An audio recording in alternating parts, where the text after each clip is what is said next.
Should we start?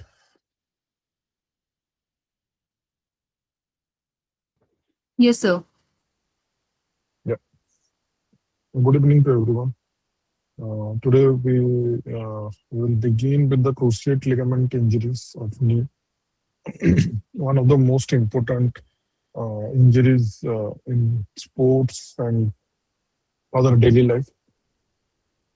So there are multiple um, aspects to it, and we were supposed to cover collateral and cruciates together, but as due to time constraint, I decided to only go with the cruciate ligaments because both of the topics are actually very big, and collaterals are relatively less in size, less in content wise, but cruciate ligaments are very important components. Like your anterior cruciate ligament injury is one of the most leading cause of disabling injuries in sports and in other aspects of life, which takes a longer rehab duration compared to any other conditions, right, or any injuries.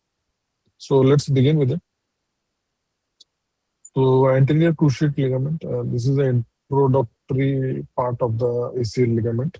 So the ACL is a band-like structure, dense connective tissue that acts as the primary stabilizer against anterior translation of the tibia.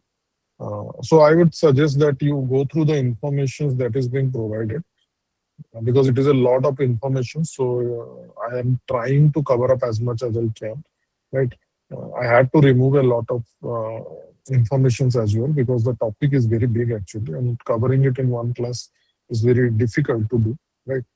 So anyway, try to get through it and note it down. I would suggest that you give it a read first, and then you will automatically understand these points, right? So the ACL is a band-like structure of dense connective tissue that acts as the primary stabilizer against anterior translation of the tibia.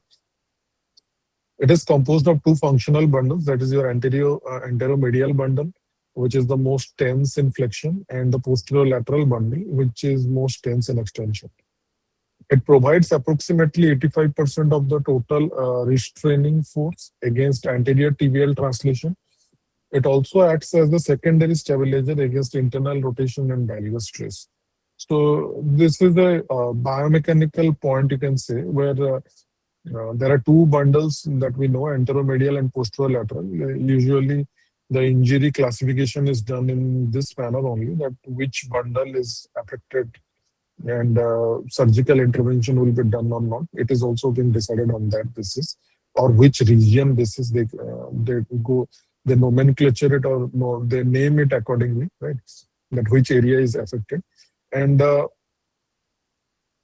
okay, so it will be a difficult because I think there are other people's too. Okay, so it will be combined. I'll try to intermix Hindi, but I think there are multiple region people here, so we will stick maximum to English, right? So 85% of the total restraining force against anterior tibial translation, it is it provides approximately 85% of the total restraining force against anterior tibial translation. So from this point, you can understand that tibial translation is a major cause of injury, right? Because 85% of restraining force means ACL मदद करता है कि tibial translation जितना controlled हो सके, right? So if it is too much, then it may lead to an injury, right? So that is for number one. That can be a number one cause. Then I have said that it acts as a secondary stabilizer against internal rotation and valgus stress. So this is also a very important point, right? That internal rotation and valgus is also controlled by the ACL ligament, right? Maybe it is what do you call very limited, but see, guys, you have to like figure it out. The English words actually translation simply means movement, moving forward, right? So translatory force means that only that the bone is moving in a unidirection or bidirection, right? So try to keep up with these things, right? Because these are very common nomenclatures. So it also acts as a secondary stabilizer against internal rotation and valgus stress. right? So ACL contains mechanoreceptors that provide essential proprioceptive feedback to the central nervous system, facilitating protective muscular reflexes. Now, see all these points that I have mentioned here. This is the typical anatomical points also, but they have a direct biomechanical relevance. मतलब ये anatomical points हैं, but आप साथ ही साथ you will have to understand that these points reflect ये reflect करता है कि हाउ ये बाद में प्रॉब्लम क्रिएट करता है right so for example that we have said here ACL contains mechanoreceptors which is very essential for proprioceptive feedback. So proprioception feedback means it's a position sense. Means the ACL ligaments are responsible.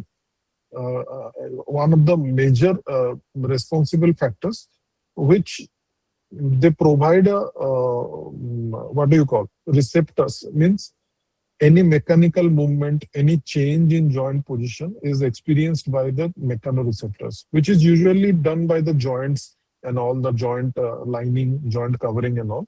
So ACL also acts as a mechanoreceptor. Mechanoreceptor means it experiences the movement, where the movement is happening, how much flexion is happening, how much extension is happening. All these things the mechanoreceptors experience, right? So they are a major contributors of the whole system, proprioceptive system. If they are, for any reason, there is a tear in ACL, then that can lead to a consequence of imbalance symptoms and other proprioceptive disorganization type of symptoms, right?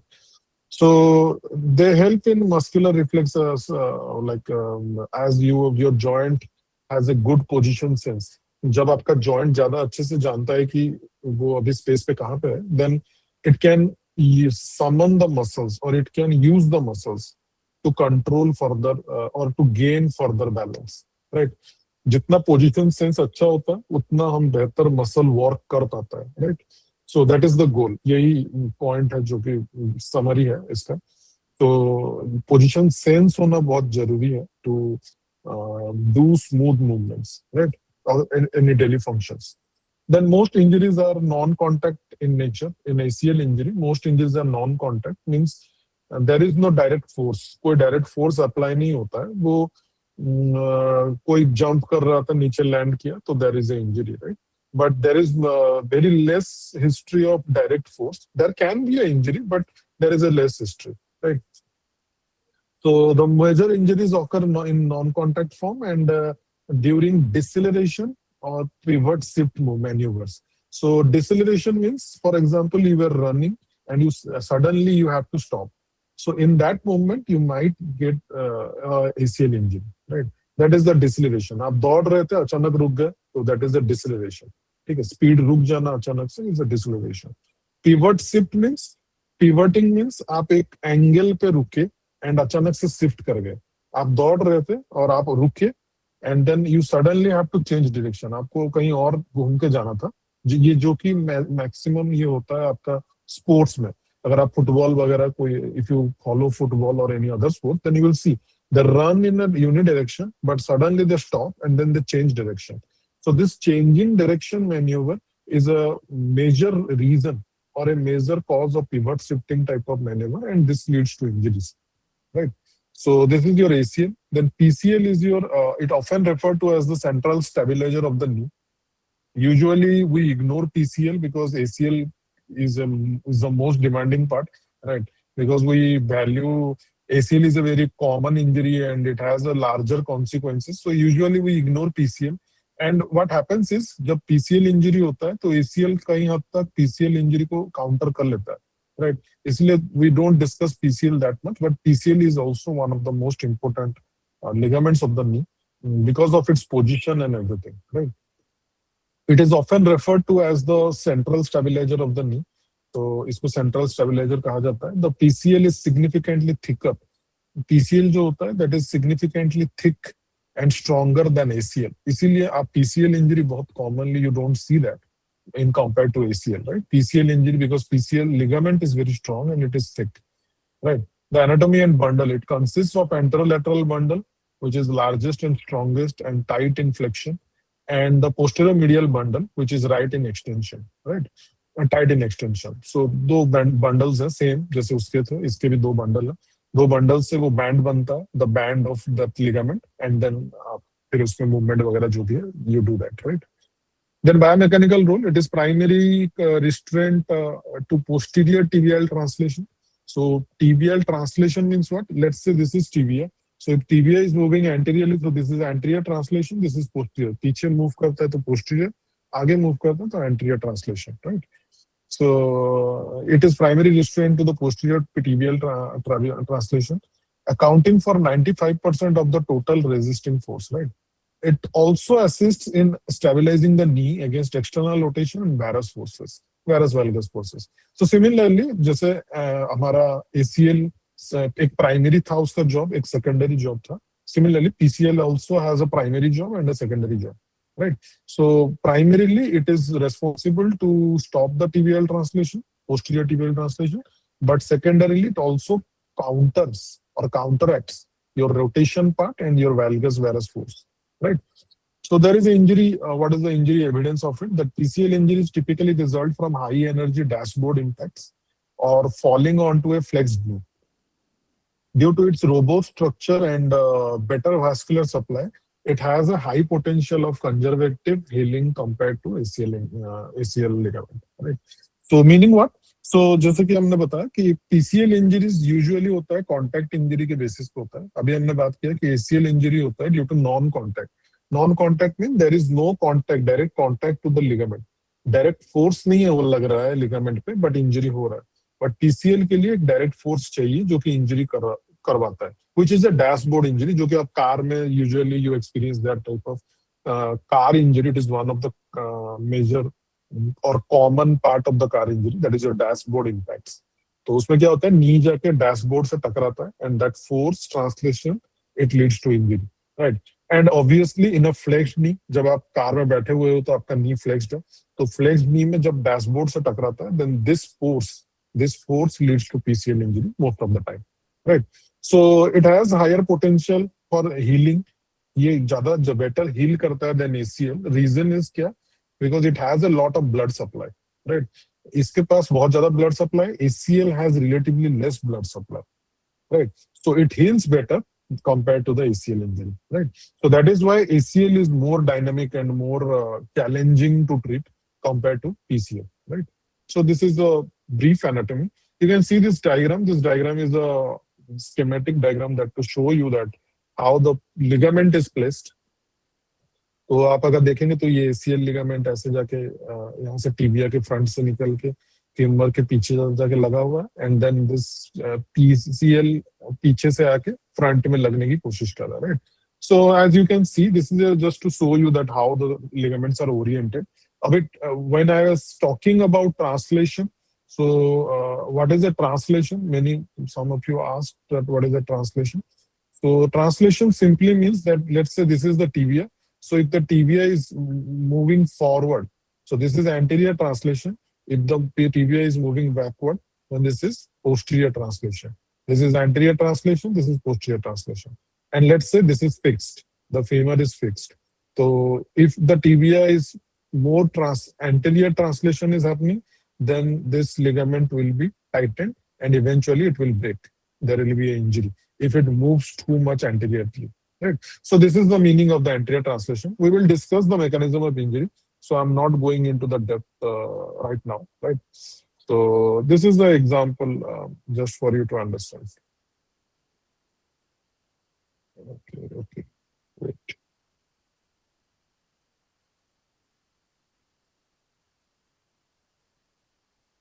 So then comes your most common causes of ACL injury. What are the most common causes? So the common causes includes your sports activities. That is the first reason. Sports injuries are sports is the most dynamic aspect of our movement or function, and they contribute to a bigger like a percentage in etiology of ACL injury, right? So sports activities, most common cause is 70% of the sports injuries that occurs due to a non-contact injury. Most common sports that ACL injury happens is your football, basketball, soccer. So why there are two footballs here? So this football is also a part of your American rugby. American rugby is also called football, and soccer means that regular football that we say football, right? So as this is the American taxonomy, that's why name अलग-अलग है, right? But American rugby को भी football बोला जाता है उनके country में, and soccer को वो लोग football ही मानते हैं, जो regular football हम लोग जिसको खेलते हैं, right? Then skiing means अगर आप जो बर्फ में do you do the skiing sports जो winter games वगैरह होता है. Volleyball is another major part of the injury. Then gymnastics is also a major component of the injury. Now you see, all these sports are the common thing, right? All these sports are very quick in nature and they have a jumping component to it, right? Both of the components which are very much responsible for an injury, right? So you have to understand that ये sports जितने भी हैं, football में क्या है, speed बहुत game है. Basketball में भी sudden दौड़ते हैं, रुकते हैं, and then they suddenly run, then they suddenly stop, right? All this thing happen in this type of sports, right? Volleyball is again same. You take a longer jumping and all the activities. Basketball maybe similarly you have to jump to do a basket and all, right? So that is why sports is a major injury cause. Then non-contact mechanism includes कौन कौन से movement की वजह से अगर injury होता है, if will discuss. Then sudden deceleration, अचानक रुक जाना. पिवटिंग, एक जॉइंट पे अचानक खड़े होके घूम जाना, सडनली घूम जाना. एक में दौड़ के जा रहे थे, अचानक रुक गए और घूम गए, सो that is a pivoting type of movement. Cutting movement same, दौड़ रहे थे और दौड़ते दौड़ते आपने चेंज कर लिया direction, you didn't stop and you immediately cut direction, तो उसको कटिंग बोला जाता है. जो कि हमारा फुटबॉल में ज्यादातर होता है, आप बॉल लेके दौड़ते रहते हो तो you do this manoeuvre, right? Ball लेके ऐसे ऐसे करके वो भागते हैं जिग-जैग मैनर में, तो that is called your cutting manoeuvre. Landing from a jump, जब आप जंप कर रहे हो, landing, it is the major cause of injury actually. Landing from a jump is one of the major causes of your injuries, right? So whenever you do this type of non-contact type of injury or non-contact type of movements, the injury chances increase exponentially, right? So then direct contact mein there is a lateral blow. I'm seeing some questions, so we can answer the questions in our after the class so that we can finish up the contents first, right? So let's go with that first. So direct contact में क्या होगा? There is a lateral blow to the knee producing valgus and rotational stress. So let's say this is the knee and there is a lateral blow, right? So a force came from the lateral side. So this is the knee. Let's say this is the knee and the so for example this is the knee. This is medial side. This is the lateral side. So a force came from the lateral side. So it will push the knee towards the valgus direction, right? So ऐसे अगर जाएगा तो valgus direction में ही जाएगा. So when you push it, so it will go into a valgus direction. And if the force has a little bit, what do you call, directional changes. So for example, this is the thickness, right? If force directly यहाँ पे hit करेगा, तो क्या होगा? The bone will move like this. If it will hit here, then there will be a rotational component. अगर यहाँ पे भी हिट करेगा then there will be a rotational component. So this valgus plus rotation is a major cause of injury, right? And direct injury के causes में this directly falls actually. So when you rotate, when you add rotation to valgus, then it becomes more deadly for the knee and there is a ACL injury, right? Then hyperextension. If you suddenly do if you were jumping and then you suddenly were landing, आप jump कर रहे थे और अचानक से आप land कर रहे थे अपने पैर में, तो the moment you were landing, what happened? कि आपने अपना knee सीधा कर लिया, right? जैसे ही आपने knee सीधा कर लिया, तो सीधा करके आप land कर रहे थे. So that is called your hyperextension, and it is also one of the major causes of the injury, right? Hyperextension of your knee beyond its physiological range, right? So for example, आप लोग देखते होंगे day to day life में बहुत सारे, there are many people or many girls are there who have why girls? Because girls have a joint laxity, more joint laxity compared to boys, right? So when there is a hyperextension, right, and that is beyond the normal range, you will see that they have a hyperextension. Hyperextension means, let's say this is extension, So beyond extension range is hyperextension. So when there is a hyperextension, the knee experiences more force, and that force is distributed among the ligaments, meniscus, joint, and everywhere. So that extra force can cause injury. So hyperextension is also one of the major contributing factors. Then valgus collapse, we will also see this. ये अभी हम आप देख लीजिए, हम लोग उसको we will understand it by diagram also. So valgus collapse with internal tibial rotation. I'll explain this in the coming slide. Then female specific risk factors are hormonal influence, estrogen, relaxin effect, and ligament laxity. So estrogen has a natural property कि ये ligament को lax करके रखता है. Relaxin pregnancy के time पे release होता है, which is one of the relaxing type of hormone which जिसमें क्या होता है कि आपका जो ligaments होता है वो usual से ज्यादा hypermobile हो जाता है और it overstretches. So that can be a injury causing thing. And अगर by default there is a ligament laxity, then that can happen. There is a wider Q angle. अब इसके अंदर ज्यादा डेप्थ में हम जाएंगे नहीं. क्वाड्रिसेप एंगल अगर ज्यादा हो, नैरो नॉच विड्थ जो आपका जहाँ पे वो फिक्सेटेड है आपका ligament, smaller ACL size, neuromuscular defects, all these things can contribute. These are very secondary things.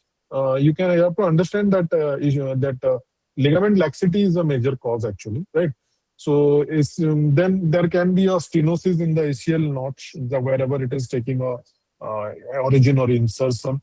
Then tibial slope, ligament size variability can also be a major cause of injury. Then PCL has a common cause of injury, which is your dashboard injury we discussed right now. That is the most common form of injury.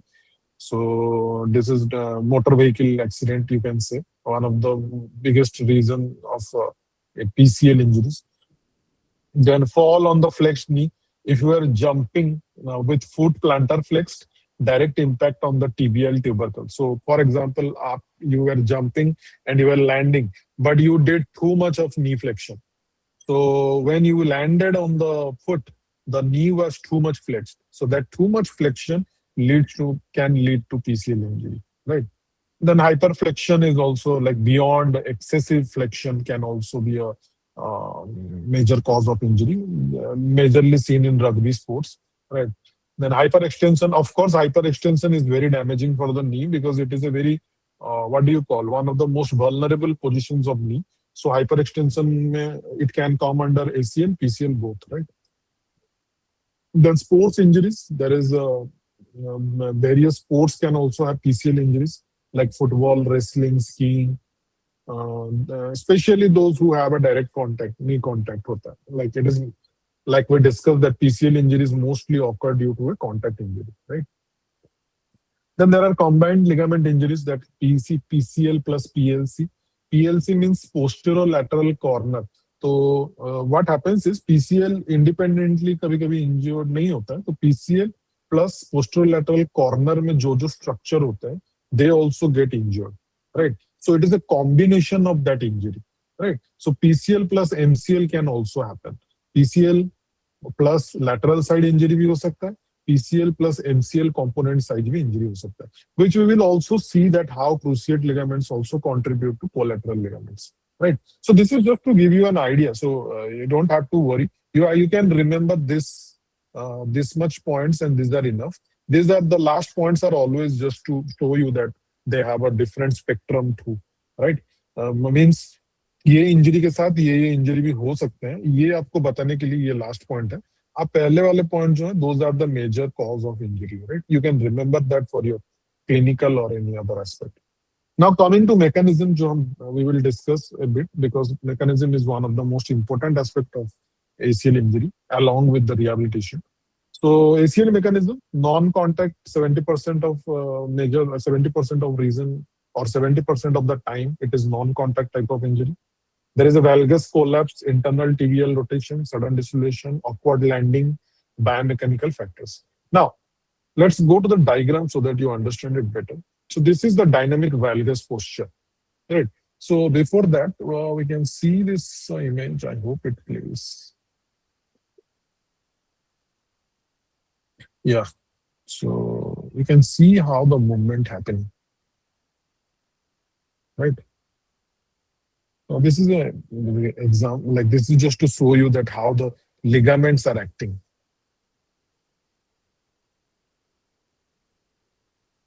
This should give you a good idea that how everything is functioning. I'll play it again just for so that you can visualize this thing. So here, patellar tendon is cut. This is your tibia. This is your femur. This is your ligaments inside the ACL and PCL ligaments. Front से गया हुआ है. This cushion-like structures are your meniscus. See how they accommodate everything, right? And now imagine that how rotation has a major role to play in the injury, right? Now coming to the most important culprit of your ACL injury, that is your dynamic knee valgus. तो नी वैल्गस का meaning क्या होता है? आप लोगों ने जेनु वैल्गम करके एक कंडीशन पढ़ा होगा जिसमें क्या होता है, the knee moves inward, right? Knee अंदर की तरफ जाने को हम लोग बोलते हैं genu valgum, right? So this genu valgum and this dynamic knee valgus posture both are almost similar, right? Except that genu valgum is a what do you call it? Condition. It is a disease condition, or it can be inborn, it can be normal, or it can be a congenital type of thing. बचपन से ही आपको है genu valgum, right? But dynamic knee valgus is a very important and crucial concept because it is not there in the normal person. मतलब जो person होगा उसके knee normal होंगे, knock knee नहीं होगा. There is no genu valgum. But जैसे ही वो खेलने जा रहा है या फिर खेल रहा था तो अचानक से he will adapt, he will go into a position जिसमें he goes into a dynamic knee valgus. So dynamic means what? कि this is not fixed. वो पर्सन का knee valgus था नहीं कभी भी, ठीक है? बट अभी क्योंकि स्पोर्ट्स का डिमांड है, वो दौड़ रहा था या जंप कर रहा था, जो भी कर रहा था, due to that valgus happened. So and happened and it again come back to normal. Right. So that is called a dynamic knee valgus. Right. Dynamic knee valgus you cannot see in a static position. आप जब कोई बंदा खड़ा है आपके सामने, if somebody is standing, you cannot see a dynamic knee valgus. For dynamic knee valgus, if you want to see a dynamic knee valgus, you will have to ask the person to do certain things. Like the person should walk, or the person should run, or the person should jump slowly, and then you observe.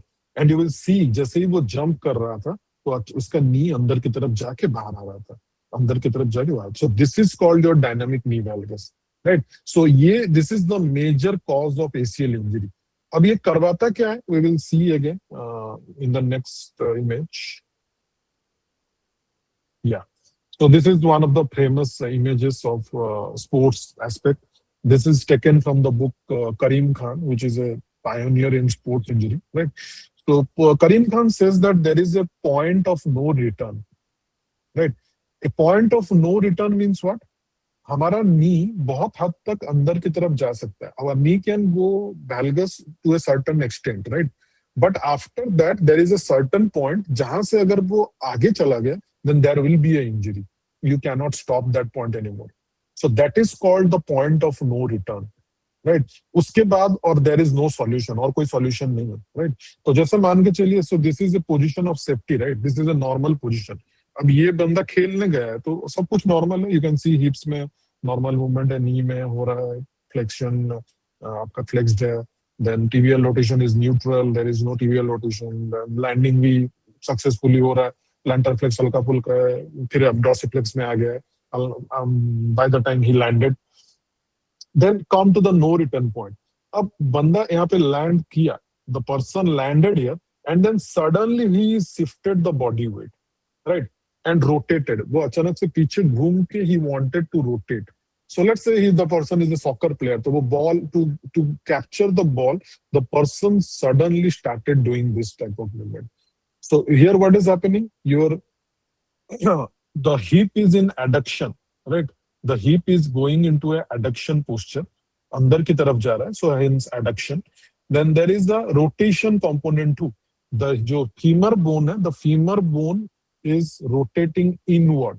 तो अगर ये मेरा femur हुआ, ये tibia हुआ, so the femur is rotating inward, right? Let's say the femur is rotating inward, and at the same time the tibia is rotating outward. ठीक है? So see this.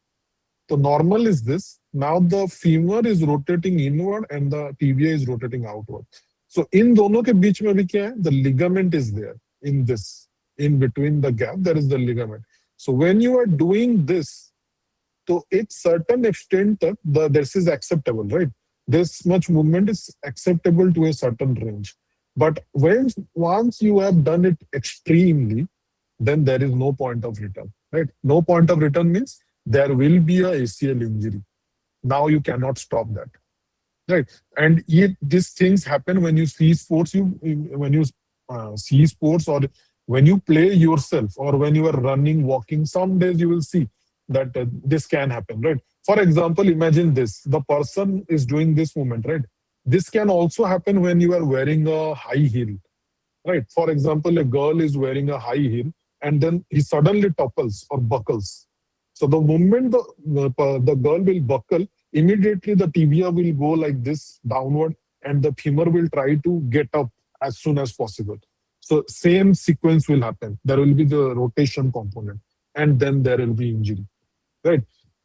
One thing you should remember about ligament injury that is very interesting, that ligament injuries easily get damaged by these rotation components, right? You cannot easily do a ligament injury by this type of movement. आगे पीछे होने से बहुत chance कम है injury होने के ligament के, but the moment you rotate it in a single point, the injury chances spike up, right? So remember this: if a person just says that, the person will come to you and will give you a history कि मैंने कुछ भी नहीं किया था, I was just walking normally and there was a stone, और वो stone पे मेरा पैर पड़ा और हल्का सा मुड़ गया और उसी में पता नहीं अभी नी में दर्द हो रहा है, right? So the problem क्या था? पत्थर प्रॉब्लम नहीं था, उस पत्थर से जो रोटेशन क्रिएट हुआ है बोन में, that rotation caused the ligament injury. So आपके दिमाग में अचानक नहीं आएगा कि ACL इंजरी हुआ होगा या कोई लिगामेंट इंजरी हुआ होगा. आप बोलोगे नहीं नहीं ठीक है, छोटा मोटा चीज है, you can leave it. But then फिर उसने MRI जाके करवाया और पता चला कि there was injury, grade 2 injury और ग्रेड 1 जो भी है, right? And then you are surprised. So instead of being surprised, you have to understand that the mechanism क्या है. मैकेनिज्म है रोटेशन. रोटेशन बहुत इजी है, इसीलिए आप लोग देखना जब भी कोई मार्शल आर्ट्स टूर्नामेंट होता है या स्पोर्ट्स होता है, they do this rotational kind of thing. वो पैर को घुमा के पकड़ लेते हैं and then the person taps. तो द रोटेशन में बहुत ज्यादा पेन प्रोड्यूस होता है, राइट? इसीलिए वो जो कॉन्टैक्ट स्पोर्ट्स होता है, मार्शल आर्ट, MMA जो भी आपका हो गया, ये सब में क्या होता है, ये सब चीजों को यूज किया जाता है टू क्रिएट पेन. बिकॉज वो लोग क्या करते हैं, they also push the ligament to the extreme जहां पे पेनफुल होने लगता है. If they will further rotate it, then the ligament will break, right? So similarly, this is the point of no return, and this point of no return usually is seen when landing from a jumping position. When you are jumping and you suddenly landed, then this point of no return is usually seen in that case, right? So this is very much important for you to understand that how the sequence happened. So this is how do you practice this then? The question is, how do you see this? So जब आप clinic में बैठे हैं, whenever you are seeing a patient, जब आप patient देख रहे होते हैं, तो आपको क्या करना होता है, आप अपने पेशेंट को बोल सकते हैं कि कैन यू जंप स्लोली और वेरी स्लोली. अगर like if he is comfortable, then ask him to jump और ask him to run, jog slowly. And the moment the person will jump और jog, you will see that the knee बार बार क्या हो रहा है, अंदर की तरफ जाके आता है ऐसे. It buckles and it comes back. It buckles and it comes back. So this is a sign. This is a sign that the knee is buckling, right? अब वो बोलेगा कि नो नो मेरे को तो ये कंफर्टेबल लगता है. It is comfortable, right? Because it is still in the zone. वो अभी भी रेंज में है, that's why it is comfortable. The moment it will go reach to the point of no return, then there will be a injury. ठीक है? Same person jogging कर रहा होगा और इतना सा छोटा सा पत्थर आएगा, उस पर पैर रख देगा, इमीडिएटली ज्यादा घूम जाएगा पैर, and there will be injury. And the person will be surprised, बोलेगा कि यार इतना छोटा पत्थर से how can I get injured. Getting my point? So it is, you have to see this. Don't just memorize this. You have to see this in your cases. जब भी knee cases आता है, you always try to see this कि knee कितना अंदर की तरफ जाके बाहर आता है.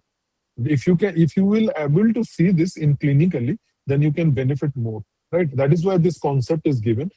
So whenever the sports physios, they observe the sports, right?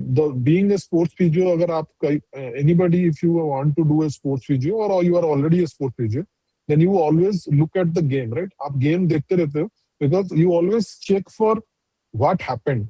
because there is very few time. 1-2 minute, 5 minute hardly time milta, right?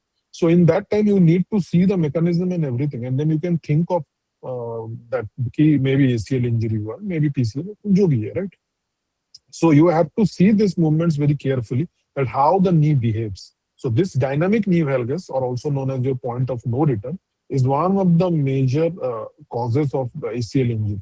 And this comes in your exams as well. Like there are multiple exams and entrance exams. They also ask that what is the point of no return, and then there will be this movements: hip adduction, internal rotation plus less knee valgus, then internal rotation of tibia, something like that, right? So all these things will come. So this can be, this is the major cause of injury, right? I hope you understand and practice this. So then there is non-contact. After non-contact, there is a contact injury, right? So in the contact injury, what do you do is there is a lateral blow that we discussed. That somebody pushed, like for example, the person is standing and another person came in football. You will see they will directly come and they will kick the leg, right? They will kick the leg from the side. Obviously, from the side they can kick. The moment they will kick the side, that is your lateral side, so the force will go and it will cause an injury, or it will cause that dynamic valgus. The knee will buckle inward and then there will be an injury, right? Typically, it is seen like I've written here, the tackle, when somebody tries to tackle you, right? Tackle means in rugby sports, they do a tackling, right? Tackling means what? जो धक्का देकर रोकना किसी को, अचानक वो दौड़ रहा है and you come from the side and you stop him suddenly. So that is tackling. It creates a valgus and external rotation stress, which may lead to an injury, right? Now see, any rotation can cause injury, right? But internal rotation, it is said that femur internal rotation causes majorly injury. But if femur is externally rotated and then the tibia is internally rotated, then that can also cause an injury. Don't think that it cannot cause an injury. But we are discussing what? The usual pattern of injury, right? So in a usual pattern of injury, the other thing is seen commonly. But ये injury बहुत dynamic है. आप ऐसे नहीं बोल सकते कि इसकी वजह से उसकी वजह से. बहुत वेग कंप्लेन लाता है पेशेंट कि यही कर रहा था और इंजरी हो गया. I was just getting off from the ground and I injured myself. And you will be surprised. You will be like, oh, what happened? Then maybe because too much translation happened, because the person is the sedentary person, doesn't have a good muscle strength, doesn't have a good, what do you call it, functional abilities and all. So when इसमें क्या होगा? Only translation से ही the person will injure itself. Like the video you saw, how the femur is moving. So that is also a very dynamic movement, right? Because we are privileged and we are normal, so we don't experience this injury, right? But if you do this in a abnormal person who is very sedentary in nature and constantly sits in a flexed position or something like that, then that is a major cause of injury, right? Then O'Donoghue's unhappy triad means there is a condition where ACL injury happens and it mixes with MCL injury, that is your medial collateral injury, and medial meniscus injury as well. So that together they are called the triad, unhappy triad, right? Unhappy triad means three components. Three components are ACL, MCL, and medial meniscus. So together they constitute this triad. Again, the reason is again valgus stress. Then anteromedial rotatory instability from combination of valgus and external tibial rotation, right? So same, there are multiple rotations and valgus, these things are combined. And again, I have left these things for your imagination and exploration so that you can think of something better also, that how other positions can also affect. But we have discussed that how valgus is a major component in these injury type structures, right? Then biomechanical load on ACL. So ACL is loaded maximally at 0 degree to 30 degree of knee flexion during anterior tibial translation. Quadriceps dominant landing patterns increases ACL load, right? Posterior tibial slope increases anterior shear, anatomical predisposition. Right? This is one of the anatomical predispositions. So meaning what? The second point is very important, the quadriceps dominant landing pattern. So if the person is very much dependent on quadricep muscle action, then quadricep has a tendency that it has a very excessive pull for everything, right? So if it is very much, what do you call, quadricep dominant, then quadriceps action is majorly what? It causes knee extension, right? So if it is dominant, then it will immediately cause extension. It will not let the knee flexed enough. to transfer the force, right? And it will do what? It will immediately go into the 0 degree position or the extension position. Now see, in the first point, we have written that ACL is maximally loaded from 0 degree to 30 degree knee flexion. 0 is extension and 30 degree of flexion. So in between these range, the ACL is maximally loaded. Now, quadricep dominant means what? It is causing an extension. It creating an extension. Extension means that 0 to 30 degree of extension. It is trying to reach that point. So together they will combine and they will create a load on ACL, which may lead to a bigger injury.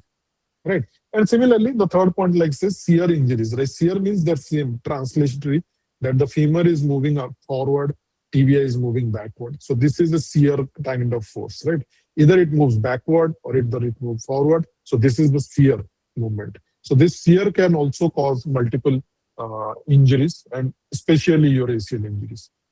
Then PCL mechanism, PCL doesn't have a that a good mechanism. Basically, it is due to the injury. So again, dashboard will come, that dashboard impact. Then fall on flexed knee, that we have already discussed, that hyperflexion, too much flexion can also cause the injury of PCL and posterior capsule injury. Then hyperextension, when there is too much extension. Actually, too much extension is a cause for everything, right? But comes secondary in PCL, right? So excessive extension may lead to PCL plus posterior capsule tension failure. So tension failure means what? When the posterior capsule doesn't have enough tension, then the extension, hyperextension, the leg will move too much forward and it may cause a backward type of torque, and it may cause injury, right? So again, these are all hypothetical scenarios, but patients usually complain from the initial phases that dashboard injury, your fall on flexed or plantar flexed foot, which may cause further flexion on your knee, and tibial tubercle may hit the ground, and all these things, right? These are the most common causes of injury, right? So similarly, the rotational combination there is there, that the PCL plus popliteus plus LCL can together form a injury. Posterior medial corner में अगर injury हुआ है, अगर posterior lateral side injury होता है, तो PCL plus popliteus muscle plus LCL, they together are involved. If posterior medial corner is involved, then PCL plus MCL and semimembranous muscle, they together can call this. MVA stands for motor vehicle accident. The accident we call, actually in medical terms, it is called MVA, motor vehicular accident. So that is that. Then posterior medial corner में आपका MCL भी आता है, because medial side में MCL ligament है, and semimembranous muscle of hamstrings, it also comes there. So इसीलिए in some cases you will see that there is a semimembranous or hamstring injury also in posterior lateral or posterior cruciate ligament injury. Then coming to your signs and symptoms, this is a very interesting phase. So here, the first thing the athlete always says is they will say that I was playing and then suddenly I heard a tuck. The tuck sound, they will say that I felt, or they will say that I heard, or the friends will say that they also heard. That sound was that big, right? So that is, in English we say that a palpable or audible pop. So there is a pop sound, right? And it is the history is given by more than 80%. It is written 70%, but more than 80% of cases they will always say that खेल रहा था और sudden टक करके आवाज आया, and उस time पे तो मैं जोश में खेल रहा था, so I played on, but I ignored it, but then later ये भूल गया, ठीक है? So that is the most common जो इंडिया में बोलते हैं अपने एथलीट्स जो भी बोलते हैं, so generally यही चीज बोलते हैं वो लोग, right? So immediate pain होगा, there will be severe immediate pain located at the joint line, diffuse around the knee joint. Hemarthrosis is a major cause here. Hemarthrosis means there is a rapid onset होगा within 12 to 4 hours. So hemarthrosis का meaning क्या है? Hem means blood, arthrosis means inside the joint or restriction in the joint due to the blood deposition, right? So why blood then? Blood because ACL ligament is inside the joint capsule. आपका जो ACL और PCL है, ये दोनों ना joint के अंदर है. तो joint के अंदर है, when they will get tear or when they will be torn, so what will happen now? The blood will leak inside the joint, right? So blood inside the joint is known as hemarthrosis. This is a very typical feature of ACL PCL injury, right? And hemarthrosis, like what is the fun part of not fun, but like interesting part of hemarthrosis is the onset is after 2 to 4 hours. You will not see immediate swelling. After 2 to 3 hours, the patient will come with this big knee, right? And you will be scared. Ki hua kya? But then that is a typical sign of hemarthrosis. And you cannot also palpate. And you cannot do anything at that time. You cannot do any movement or anything because the movement is restricted because the joint is completely filled with blood, right? So that is your hemarthrosis. Then swelling. Then there is, of course, swelling is also there, tense effusion within the hours. Immediately नहीं होगा. अगर छोटा grade का injury है तो may be हल्का swelling you can see. और अगर MCL LCL भी साथ में इंजर हुआ है, then you will see a good swelling. But if it is a hemarthrosis, then you will not see any immediate swelling.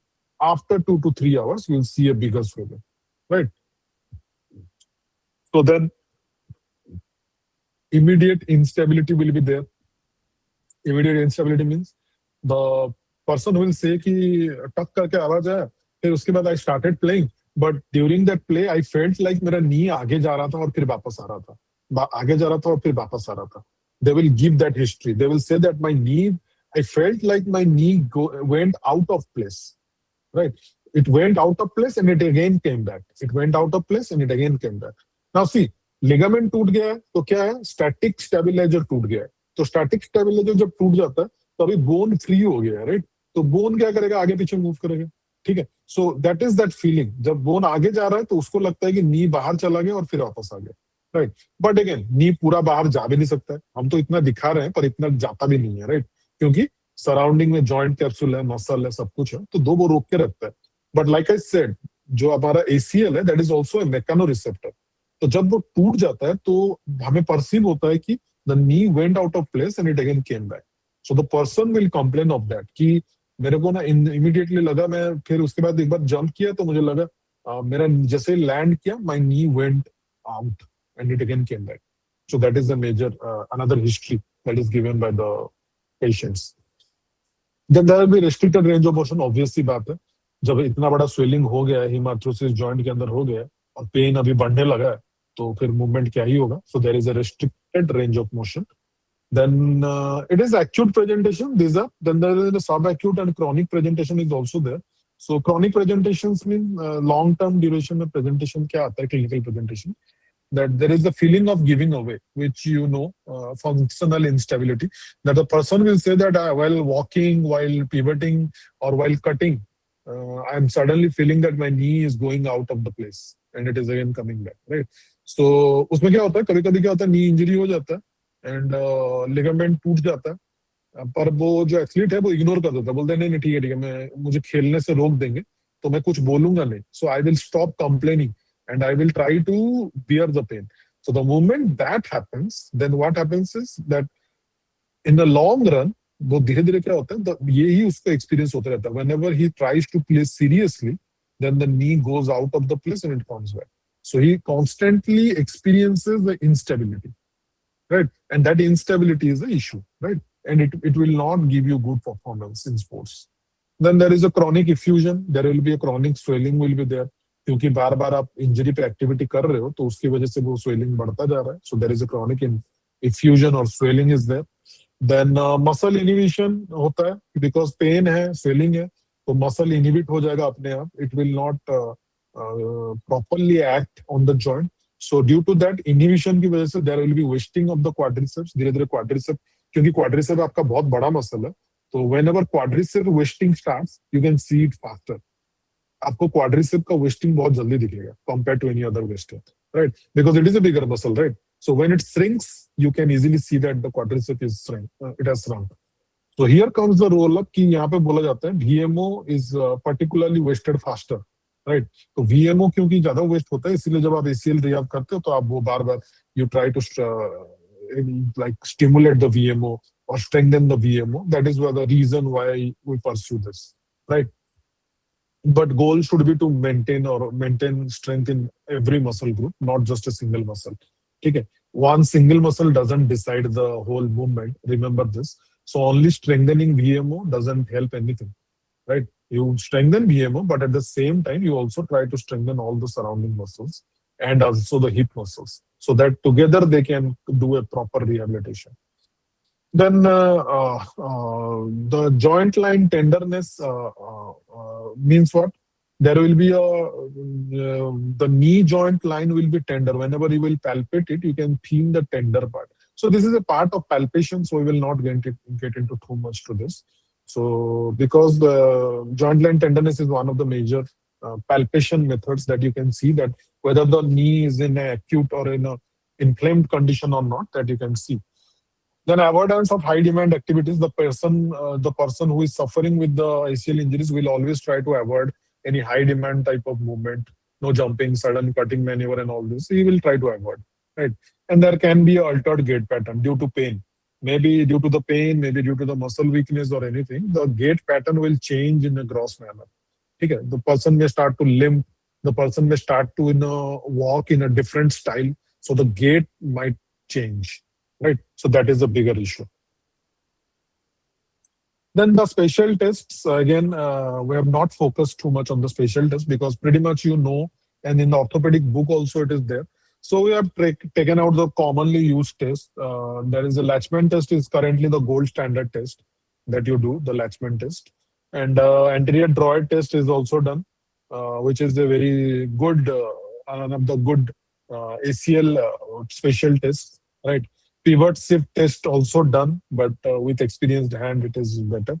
And then there is a McMurray test. McMurray test is not a ACL test exactly. It is a meniscus test. But क्या होता है कि ACL injury में there is a good chance कि there is a meniscus injury too. अगर आपका सिर्फ ACL injury हुआ है और meniscus बच गया, then you are very lucky usually. ठीक है. फिर मतलब आप you are very good for rehabilitation. But अगर आपका in maximum cases ACL always combines with the meniscus. So in that case the severity or the complicacy increases because then meniscus is another structure which needs to be managed, right? So the rehabilitation will take longer. So एक image representation है just to show you that this is the anterior drawer test. ऐसे बैठते हैं पैर के ऊपर and then you start pulling it forward, right? The Latchman test में क्या होता है? Like in this, you can see there is a proper angle, knee एक certain angle में जाता है, which was mentioned here, 20 to 30 degree flexion, right? And then in this 90 degree flexion in anterior drawer test, here it is written, 90 degree flexion, right? So 90 degree flexion में रखेंगे and then you will start pulling it towards the yourself and then you will see. This again requires a lot of experience also, and without a demonstration, it is difficult to see this kind, right? So Latchman test में 20 to 30 degree में you can do this movement. If you move this, then the bone will come out. It will feel like it is coming out. So that sensation, you will know that, oh, there is a lax or there is an injury of ligament, hence the bone is coming out easily. अगर intact होगा तो नहीं आएगा, अपने जगह से नहीं आएगा bone बाहर, ठीक है, joint से. So that is the reason why the special tests are designed in such a manner. Pivot shift means आप एक certain force apply करेंगे हल्का सा. So like this test signifies, there will be, you will give a valgus stress side से देंगे, हल्का सा rotation करेंगे और धीरे धीरे करके extend करेंगे. मतलब flexion करके रखेंगे, ये force दिया, rotate किया और सीधा कर लिया. So that you will create a scene जहाँ पे वो ऐसे pivot shifting कर रहा है. ये वाला एक sequence you will start generating so that you will get a positive test result. And then there is McMurray's test. It is done for the meniscus. Meniscus is your shock absorbing cushion like structure, which provides the locking, which is the biggest part of a knee locking mechanism, right? So it provides area to femoral condyle in the tibia, right? So meniscus has a bigger role, and meniscus is also inside the joint, right? So as it is inside the joint, its medial parts are inside the joint very grossly, and they're attached with to some extent, they are very close by to the ACL. So whenever there is a disruption of ACL, when there is a severe injury, or what did I say? For ACL injury to happen, rotation forces are very much responsible, right? The rotation forces are very much responsible for meniscus injury as well. So if there is a severe rotation, sudden twist is there, then the ACL will be torn. At the same time, the meniscus will also experience the damage. right? So together they are injured. Hence, the rotation forces are very dangerous, and they should be managed while preparing for any sports. Then the PCL sign symptoms you can see accordingly here. The posterior knee pain will be there. Mm, There will be a diffused aching type of pain in the posterior knee. Sometimes it radiates to the calf muscles. Less dramatic than ACL, like I said कि इसका occurrence बहुत कम है तो dramatic कम होता है. Swelling is less tense compared to ACL क्योंकि बहुत ज्यादा पीछे है तो इसी वजह से. Then suitable in अगर खाली PCL injury हुआ है then the swelling is very less also in nature, right? जो hemarthrosis का component है, that is also very reduced amount of hemarthrosis. And pain होता है, पेन ज्यादातर होगा, वेट बेयरिंग करने पे ज्यादा पेन होगा. There will be a genu recurvatum type of feeling आपको दिखेगा. Recurvatum means genu recurvatum means hyper extension of the knee beyond the normal limit, right? So there will be a step off type of sign that it will go and it will be there will be a step in the posterior part of the knee, right? So again these are very like not exactly there will be a step, but you will see that there is a gap, right? So because the knee is hyperextended and there is a sag behind, so you will see that type of like view you will get. Then the difficulty with stairs and inclined surfaces. This is a key differentiating feature that the patient will complain that whenever I am climbing or coming down of stairs or any inclined sloped surfaces, then I'm experiencing uncomfortability and difficulty. So that will be a good history for PCL injury, right? You can think of a PCL injury at that time. Then chronic presentation will be your chronic posterior knee pain will be there. Patellofemoral symptoms might come, patellofemoral syndrome type of thing might show up.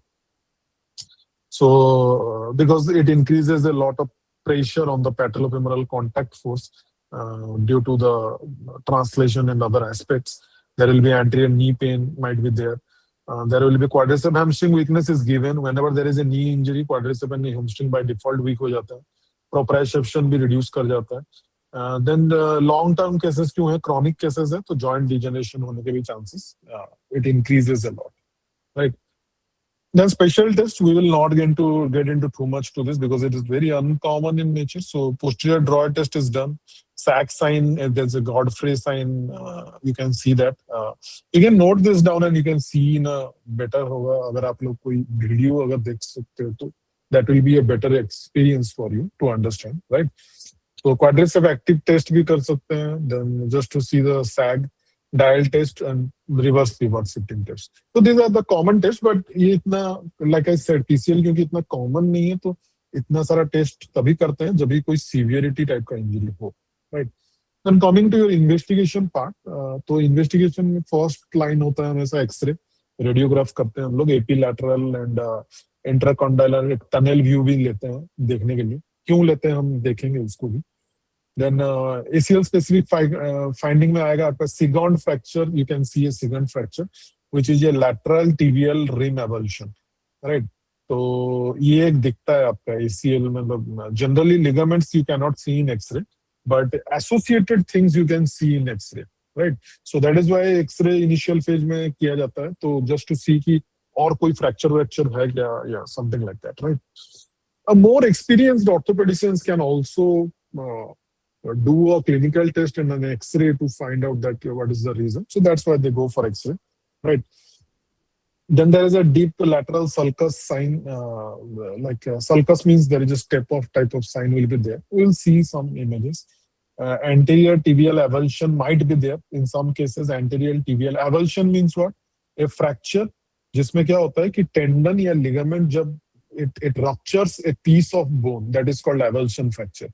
तो वो क्या करता है जब अपने जगह से वो बहुत ज्यादा फोर्स लग जाता है तो वो टेंडन हो या लिगामेंट हो जहां पे वो चिपके हुए हैं बोन के साथ, they pull a piece of the bone, so that is called your avulsion fracture, right? Then PCL specific findings will be that posterior tibial avulsion can be seen. Associate second fracture can also be seen in the medial side. Then posterior tibial translation can be visible from the stress view. So this is a simple X-ray finding. So this is a second fracture actually. So as you can see that one piece is broken off from the main bone. So this is your Sigon's fracture that you can identify from X-ray, right? And this is the avulsion fracture actually. So this part is your avulsion fracture. So in this avulsion fracture, you can see that the plateau is out of the place, or it is broken and it has gotten off the tibial area, that condylar area, which is forming the joint. So here you can see there will be a detachment. So how do you see a fracture? That you see the continuity of the bone, right? As the definition says, you try to see the continuity of bone. अगर break है continuity कहीं पे bone का, then you know that there is a fracture, right? So this is a fracture. From side view, it looks like something like this. ये थोड़ा सा ऊपर उठ के आया हुआ है. So this is a part of the whole X-ray view, right?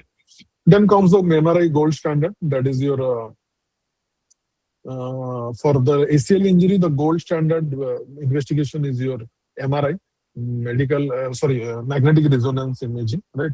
So the direct sign उसमें बहुत सारी चीजें हैं. We have mentioned here multiple things. So we'll see that directly. T1, T2, 2 type of sequencing आप लोग को ये आपको जो रेडियो एक हो रहा है सबमिट, I think वहाँ पे भी you will get a better idea to it.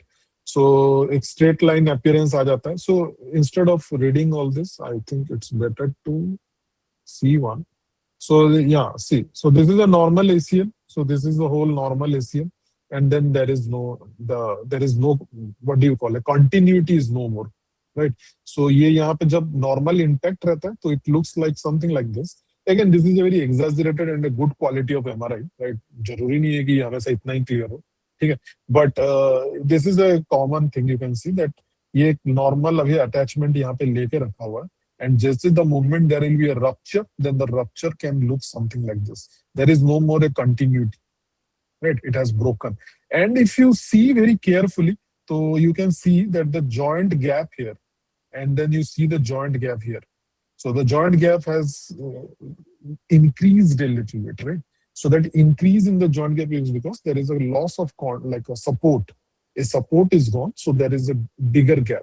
This gap can also be seen in X-rays. बहुत सारे जैसे मैंने आपको बोला ना, जो डॉक्टर्स होते हैं experienced, some of them they can identify. वो देखते हैं कि कितना gap आया हुआ है, and then they can figure out कि हाँ maybe ACL, there is an injury of ACL, and they can then further ask you to do a MRI to confirm the diagnosis, right? So that is that. Then we'll have to move a bit faster. Already the time is running very fast. So this is again for PCL. This is a PCL orientation. Then the PCL has broken off in this manner. So the continuity is again gone. Then there is ultrasound. Ultrasound is just done to see, it has a limited role, but you can see the MCL and LCL ligaments, which is a beneficial point. So ultrasounds are done to see any associated collateral injuries, and some effusion you can see. Arthroscopy is done. Arthroscopy is again a gold standard. If you can open up a joint, then you can see better. So there is no rocket science to it usually. अगर आप joint खोल के देख पाएंगे तो अच्छा ही होगा. So that is why it is also a gold standard, right? Then KT 2000 is a type of angle measuring type of है इसमें. So they usually see that how much there is instability. So this arthrometry, what they use it for is they try to see that how much the bone is unstable. And on the basis of that, they find out that ki, maybe there is a ligament injury, uski वजह से bone itna freely move कर रहा है. So this is also, because this is I thought some of you might not be knowing, so I added this. So usually it is used by a lot of orthopedicians, and in some physiotherapists, they also understand, like use this equipment, right? Then there is a functional neuromuscular assessment is also done. उसमें आप हमेशा आप check करते रहते हो, isokinetic machines use करते हो, you see that. Then limb symmetry आप चेक करते रहते हो कि दोनों लिम्ब का कितना सिमेट्रिकल है, you try to see that also. Then you also do tests like Y valence test, star excursion test to check कि कितना neuromuscular efficiency है. Then single leg hop test वगैरह भी आप करते हैं. जो ये सब फिजिकल टेस्ट है हम लोग करते हैं जस्ट टू सी कि कितना बैलेंस इंटैक्ट है, कितना फंक्शनल एक्टिविटी इंटैक्ट है. So this is not a typical investigation, but अगर आपके पास चल के आया patient, then these things can be done. In a chronic case, these things can be done, right? Now coming to the most important part, that is your non-surgical conservative management, right? अगर आपने surgery नहीं opt किया है तो this can be again सी वो ACL and PCL management जो होता है वो उनका management this is very vast in nature and it changes from patient to patient, right? There is no fixed thing, but just to give you an idea that how these things change, मैंने एक compilation इसीलिए बनाया so that you can get a brief idea that how these things work, right? So उसमें क्या होता है, the non-surgical अगर आपने conservative way of treatment choose किया है, then you will see there will be acute phase जो कि 1 से 2 हफ्ते तक चलता है. Goal is to reduce swelling, restore full range of motion, activate quadriceps, hamstring strengthening, and all these things you can do this in this phase, right? Uh, तो usual जो हमारा इंजरी मैनेजमेंट प्रोटोकॉल होता है वो था RICE PRICE all this things you must have heard, but this days POLICE एक नया term आया हुआ है, लाइक एक्रोनिम है. PEACE and LOVE is also another acronym. I will not get into that because that is a part of something else, right? That is a common injury management protocol. You can go through that from any credible sites like Physiopedia or any book you can go through, right? But अगर management की बात करें तो non surgical conservative management जो होता है, तो 1 से 2 हफ्ते में आपका गोल होता है स्वेलिंग रिड्यूस करना, फुल रेंज ऑफ मोशन लाने की कोशिश करना, मसल्स को एक्टिवेट करना, रीएक्टिवेट करना, right? Then sub acute phase is that is typical 3 to 6 week में होता है. Now again this things can change, that can be 2 to 4 और 2 to 5, it can go accordingly, right? तो उसमें हम लोग धीरे धीरे फुल वेट बेयरिंग करवाने की कोशिश करते हैं, रिस्टोर करते हैं, गेट रिस्टोर करने की कोशिश करते हैं, स्ट्रेंथ ट्रेनिंग बिगिन करते हैं धीरे धीरे. देन स्ट्रेंथनिंग फेज आता है जिसमें वीक 6 to 12 वाले हफ्ते में we do quad and hamstring symmetry, check करते हैं कि कितना दोनों बैलेंस है, मतलब दोनों में स्ट्रेंथ कितना बराबर है, राइट? अगर बहुत अच्छा है 80% से ऊपर है देन इट्स गुड और हम उसको अचीव करने की कोशिश करते हैं. Then normalise the gait pattern. अगर पेशेंट लंगड़ा के चल रहा है, ये आपको बहुत ध्यान देना जरूरी है क्योंकि आफ्टर एसीएल इंजरी और PCL cruciate injury it is very crucial to see that कि लोग बहुत लंगड़ा के चलते हैं या फिर बहुत ही अल्टर्ड गेट पैटर्न में चलते हैं. So it is important to correct that gait pattern. Then there is a functional phase also where you can do multiple tests like hop test करवा के चेक करेंगे कि कितना बेटर है balance and all, and then accordingly आप उसको plan करेंगे. Sports में अगर वो जाना चाहता है तो वो स्पोर्ट्स वाला ट्रेनिंग शुरू करने की कोशिश कर सकता है. और अगर आपका पेशेंट नॉर्मल है then you don't have to do that, right?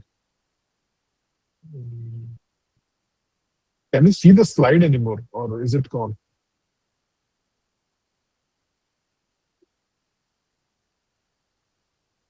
Okay.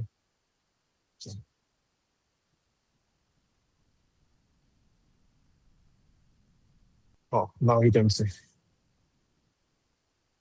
Yeah.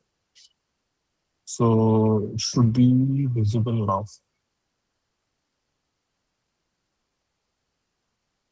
Right. I think the host has a lag because I can see my slide moving, but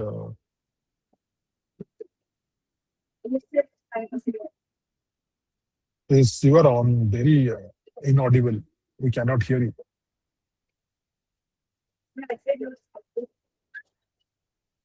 Sorry, I cannot hear you. Wait, I'm representing. I'm trying to represent it. Let's see.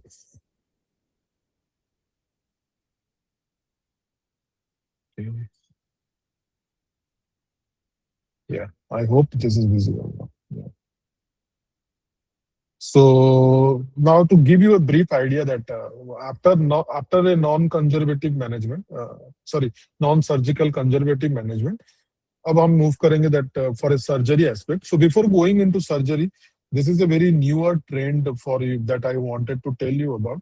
कि graft is a major component in a post-surgical rehab. Graft का बहुत major role होता है कि graft कहाँ से आया है और how do you use it, ये बहुत important role play करता है.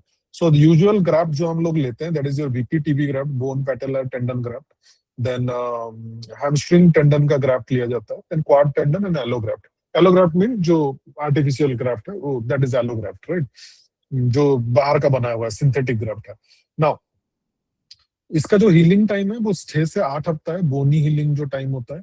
एंड लिगामेंटाइजेशन मींस व्हाट, वो जो ग्राफ्ट लगाया है आपने ऑपरेशन करके, that acts as the ligament, right. So उसका पीरियड है 12 to 18 months, राइट। Now this is a rough estimate, again it can be shorter, it can be longer, depending on the condition and body to, like, person to person, it may vary, right?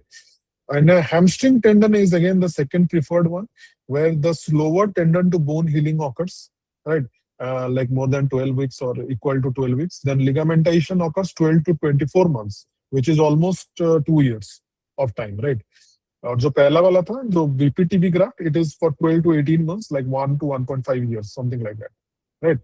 Similarly, quad tendon is taken again from, let's just like a BPTB tendon, but it is mostly used when there is a resurgery, right? In a resurgery process or a reconstruction surgery, if there was a failure to surgery and they again want to reconstruct the bone, the reconstruct the ligament, then they use this quad tendon. And then allograft, you know, that is an artificial one.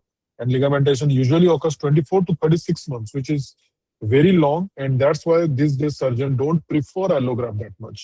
And then there is also a chance कि आपका body उसको reject भी कर सकता है, right? Hence BPTV is your gold standard, right? It's a gold standard for the application.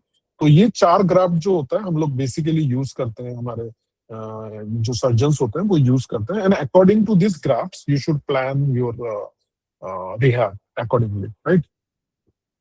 So then coming to the post-surgical rehabilitation part. So again, we have divided into the acute phase, where is 0 to 2 weeks, pain, swelling control, full passive extension, quad activation. Then जिसमें आप cryotherapy, ये सब चीजें मैं आपको नहीं ज्यादा depth में नहीं जाऊंगा, ये आप लोग भी जानते हैं to some extent.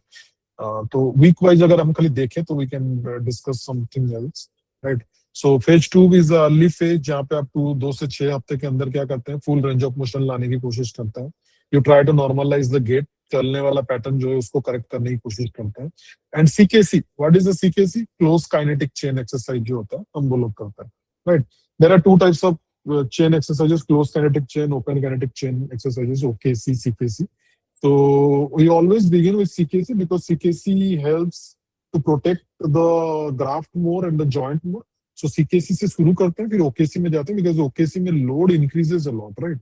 So OKC is more demanding compared to CKC. So that's why we begin with CKC, closed kinetic chain exercises. अगर आप जानते नहीं, you should note it and you should go through this things, ये आपको बहुत मदद करेगा rehab के टाइम पे, right. Then accordingly you use your different other equipments and to you gain these goals, right? The full range of motion, full weight bearing. WB means weight bearing, right? And normalize the gait, initiate close kinetic chain exercises. Then in phase 3, you go for strengthening part. 6 to 12 weeks it can take, where you try to develop bilateral strength. ये बहुत ध्यान देना है आपको, because जो ACL PCL injury जो भी होता है उसमें क्या होता है, bilateral strength ही नहीं होता है। एक पैर, one leg recovers faster than the other because it is being used, and the other leg will not come up to the level of the contralateral leg, right? So it is very important that the strength should be bilateral. It shouldn't be unilateral. It should be bilateral. And you should always focus कि दोनों पैर में बराबर का ताकत होना चाहिए। अगर एक बार बार आपका बढ़ा हुआ है तो आपको उसको इग्नोर नहीं करना। Many physios do these things. They always do कि खाली अफेक्टेड पैर को देखते हैं और दूसरे पैर को छोड़ देते हैं। फिर उसके बाद क्या होता है, अफेक्टेड पैर अच्छा हो जाता है और दूसरा पैर इग्नोर्ड हो कि उसमें भी डैमेज होना, मतलब some other changes you start to see, और पेन और ये सब देखने को मिलता है। So it is very important to maintain this thing. And quad hamstring का जो डेफिसिट है, दोनों के बीच में क्या रेशियो है, कितना रेशियो है, कितना पावर जनरेट कर पा रहा है, वो भी आपको कंपेयर करते रहना चाहिए, राइट? क्योंकि मेन दो ही मसल हैं यहाँ पे, नहीं कह रहा हूँ, और यही दो मसल ही सबसे इंपॉर्टेंट है, राइट? देन फेज 4 में आपका आ जाता है टू सम एक्सटेंट प्लायोमेट्रिक, जो कि थोड़ा एडवांस फॉर्म ऑफ एक्सरसाइजेस है। तो उसमें हम लोग क्या करते हैं, प्लायोमेट्रिक एक्सरसाइज यूजुअली इसलिए कहा जाता है कि पावर इंक्रीज करने के लिए, आपका रिएक्शन बढ़ाने के लिए, कितना जल्दी आप रिएक्ट कर सकते हो स्पोर्ट्स के टाइम पे। और ये जनरली स्पोर्ट्स स्पेसिफिक है, आप लोगों को नॉर्मल पॉपुलेशन में इतना करने को जरूरी नहीं पड़ता है। आप खाली स्ट्रेंथन करवा देते हो, नॉर्मल फंक्शन रिस्टोर कर देते हो और घर भेज देते हो, राइट? बट जब स्पोर्ट्स वाला कोई आता है तो उसमें प्लायोमेट्रिक करवाते हैं, just to increase the power, increase the landing capacity, एक पैर में लैंड कर पाए, all this things, right. Then phase 5 में आता है आपका स्पोर्ट्स स्पेसिफिक ट्रेनिंग, जो स्पोर्ट्स वो खेल रहा है आप उस रिलेटेड चीजें करवाते हो along with strengthening power and everything. फिर इसके बाद आता है most important phase, psychological counselling और साइकोलॉजिकल रेडीनेस। क्या होता है, आप सब कुछ कर देते हैं कभी कभी पेशेंट का, like you do everything what ever you know you do that, but उसके बाद क्या होता है, the patient is afraid of doing this things. ये मेनी टाइम होता है, कभी कभी पेशेंट आपको छिपा देते हैं आप, या फिर आप कभी कभी इग्नोर कर देते हो, you don't want to see this, ठीक है, बिकॉज ऑफ वॉट एवर आपका एक्सपीरियंस कम है जो भी है, राइट। तो उसकी वजह से आप क्या करते हो, इग्नोर कर देते हो, you don't try to see this, right.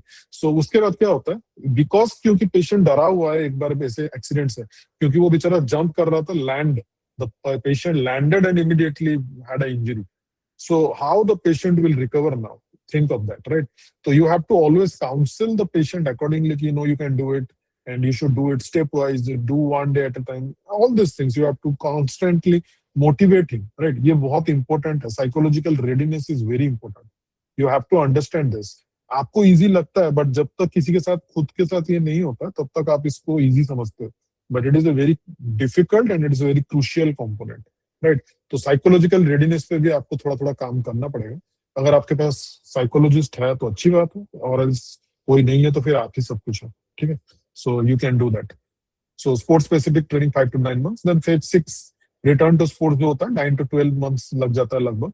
तो उसमें आप सारे जितने भी गेम स्पेसिफिक मूवमेंट है वो सब करवाते हैं, और warm up, cool down, everything you do it, right. So जैसे अभी recently there was a player Neymar, Brazilian player जो नेमार था, तो नेमार को रिटर्न करने में, स्पोर्ट्स में रिटर्न करने में आप लोगों ने देखा होगा लगभग 1.5 साल के अराउंड लग गए, राइट। सो 1 साल का उसका रिहैब चला, कम से कम 1 साल का रिहैब चला। उसमें भी जब भी वो वापस आ जाता था जल्दी खेलने के लिए, फिर वो कोई नया इंजरी करवा लेता था। सो ही सस्टेन्ड एसीएल इंजरी, उसका एक एसीएल इंजरी हुआ था, वो खेलने आया, मतलब वो रिहैब किया, और जैसे ही वो खेलने आया हैमस्ट्रिंग इंजरी हो गया, राइट। सो सी, हैमस्ट्रिंग इंजरी क्यों हो गया, क्योंकि मे बी उनके वहां पे भी जो ट्रेनिंग कर रहे थे उन्होंने उतना नहीं सोच पाए कि that hamstring power was not enough, they couldn't see that, और the demand was more, the sports demand was more. So what happened is that he experienced again a hamstring injury, और ऐसे ही कर करके रिहैब जो है वो खींचता गया।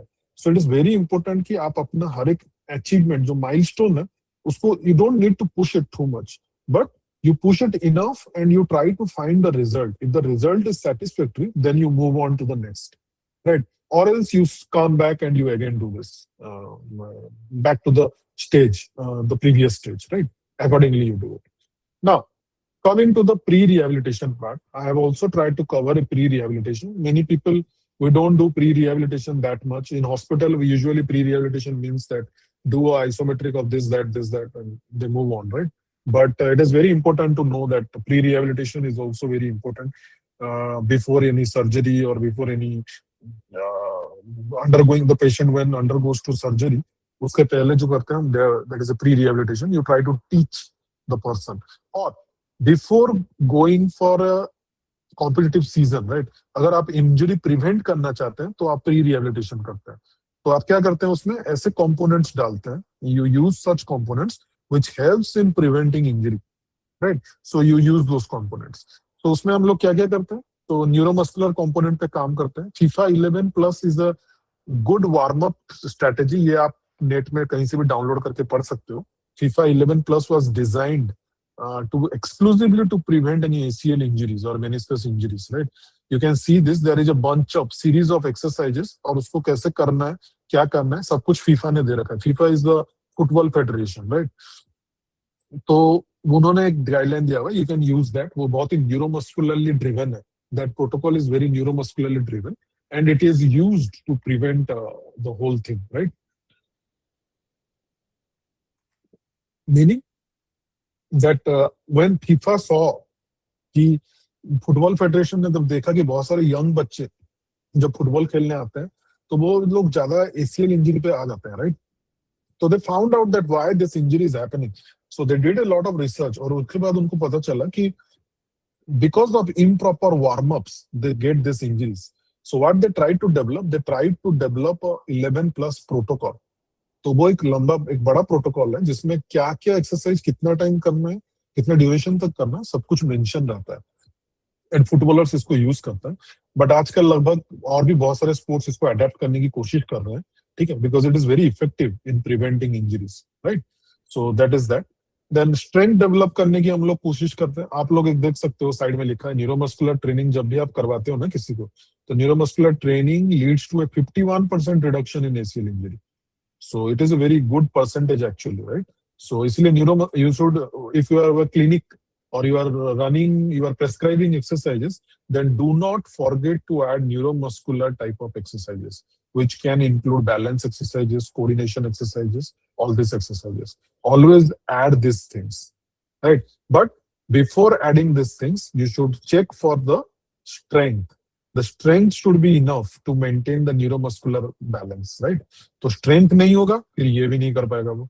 सो that is why the strength is another most important component, जिसमें हम लोग ज्यादातर फोकस करते हैं hip abductor strengthening, external rotation strengthening, hamstring quad ratio जो हमने बोला, hamstring should be stronger, quad get stronger easily, तो हैमस्ट्रिंग को भी उसी हिसाब से स्ट्रॉन्ग करना पड़ता है, राइट।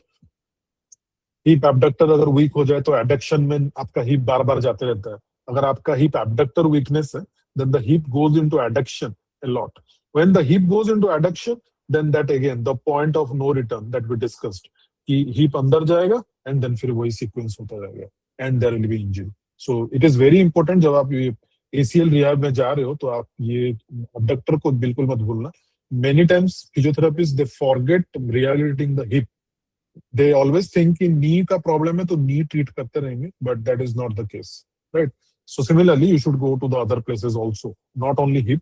जरूरत पड़े तो कोर पे भी जाइए, आप कोर पे भी काम कीजिए एंड अदर पार्ट्स पे भी काम कीजिए, right.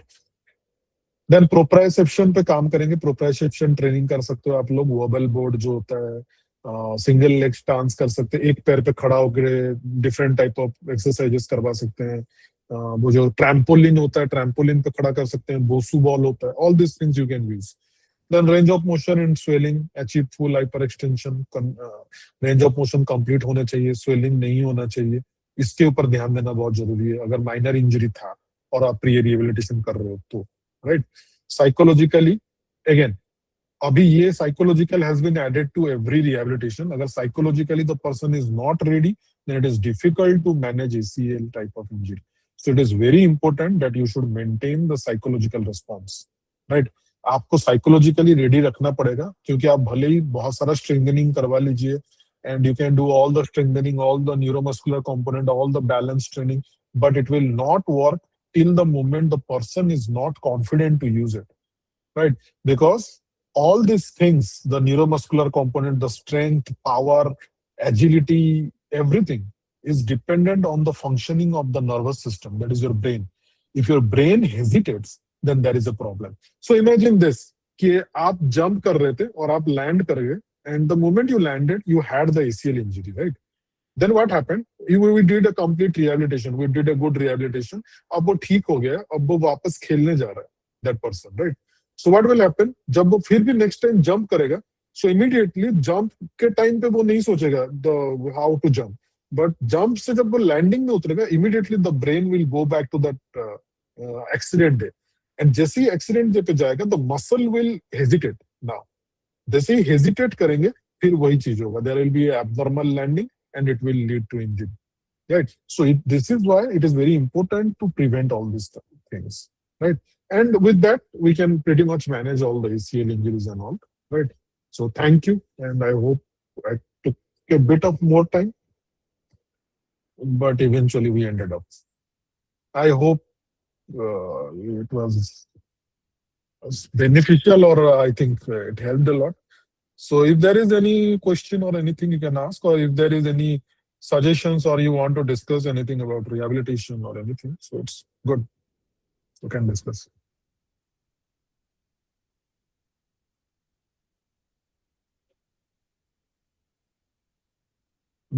So there was a question in lateral blow. Harshvardhan has asked, in lateral blow to knee collateral, has high chances of injury or ACL. Yeah, so this is a good question, right? So when there is a lateral blow, then there is a chance of collateral injury. right? If the blow is very straightforward, if the blow makes a certain angle, then there is a chance of a combined injury, right? So that is why the blow direction is very much important. And in a sports, the blow is never fixed. Like dashboard injury, in a dashboard injury, you know that the dashboard will go directly, right?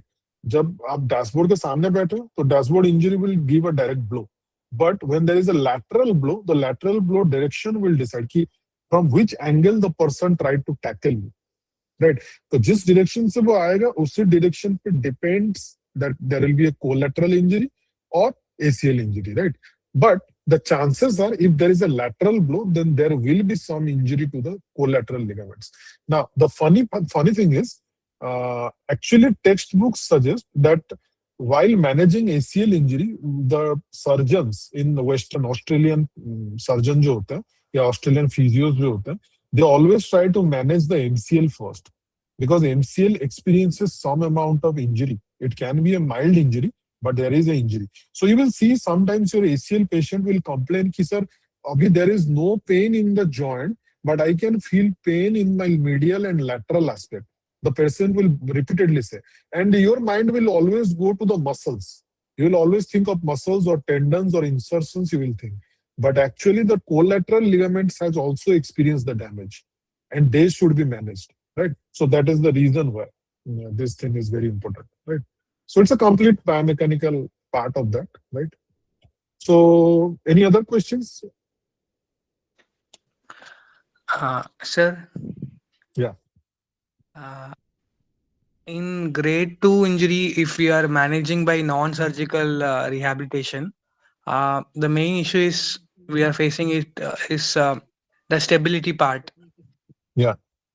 So actually, how can we do the rehabilitation? Any techniques or tips for them? So the grade 2 injuries are the whatever grade 2 injuries you face, they do not give a typical instability issues, right? Until and unless it is completely ruptured, it is a very typical thing, right? Because nowadays a recent treatment technique, that is your cross bracing protocol, has came up that says that the ACL can heal itself too if you keep it in a combined position. So but coming to the part that is the instability part. So what is that? That in a grade 2 injury, there can be a history of instability depending on the muscle, like the muscle strength, right? Or the power or the neuromuscular combination, right? So if I get a grade 2 of type of patient, then I will stick to the strengthening part, and then I will immediately move on to the neuromuscular part. So whatever you can do for the neuromuscular component, that will help in a better manner compared to the other part, right? But along with this, you have to also consider the gait pattern, how the person is walking. We cannot ignore that as well. Because if we stick to the stability part too much, then we will obviously miss that walking pattern, right? And that walking pattern is very crucial. So it will be a need to know basis type of thing, right? Whatever you find out, you treat that accordingly, but you keep in mind these two components, that neuromuscular and muscular, because we don't have any other option to treat around, right? So these two components can help in stability. So we will stick to that by protecting the knee valgus. By protecting the remaining ACL ligament component, right? So that can be together, it can be a beneficial thing. Sir, but when we are focusing on the gait, but patient is already having instability, which one we should train first? Like if we want to train the gait of the patient, but No, he cannot. so yeah, correct. In this case, you will first focus on the stability part and then the gait part. Okay. But then again, see, by making it a system, it is very difficult, right?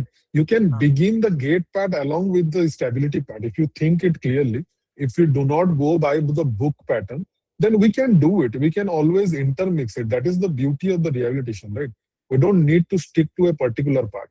You can combine these two things also, and it will be a great response. So I don't know. Maybe you can explore it further and we will get a good response out of it, because it's all about trial and error. There are till now, many ACL rehab protocols are coming up. By every researcher, they have given a new type of protocol. So why not? Let's find out that what we can also do. There can be other things that can be added, but yeah, I don't see any harm in combining these two and starting those two in a lower dose manner, right? Like mix match it in a perfect sense. So I think that will be a better option. Now the ACL PCL reference book, we don't read book anymore. So we go for articles, research articles, because the science has moved on too much. So book has the conceptual part, but if you really want to know about it, then आपको recent article पढ़ना पड़ेगा थोड़ा बहुत, right?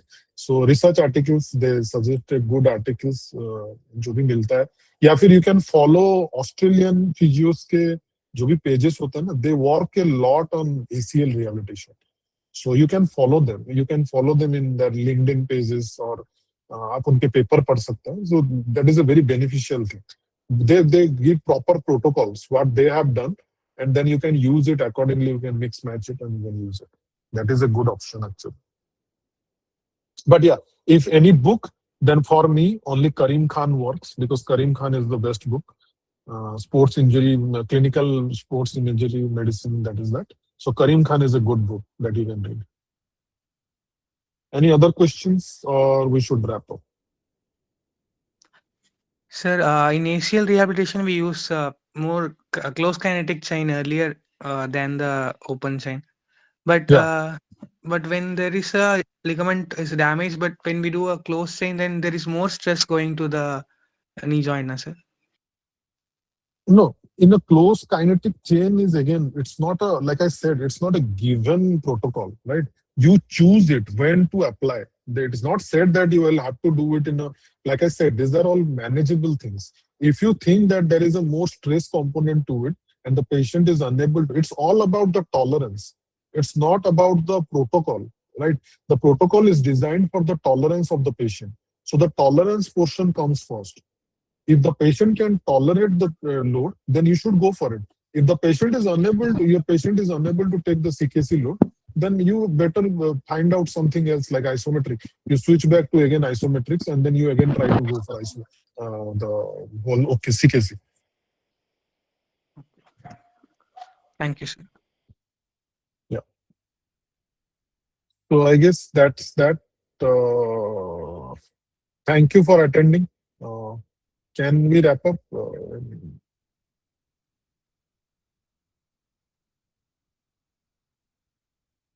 I think they have a bad connection today, very bad connection. So anyway, I will try to wrap it up.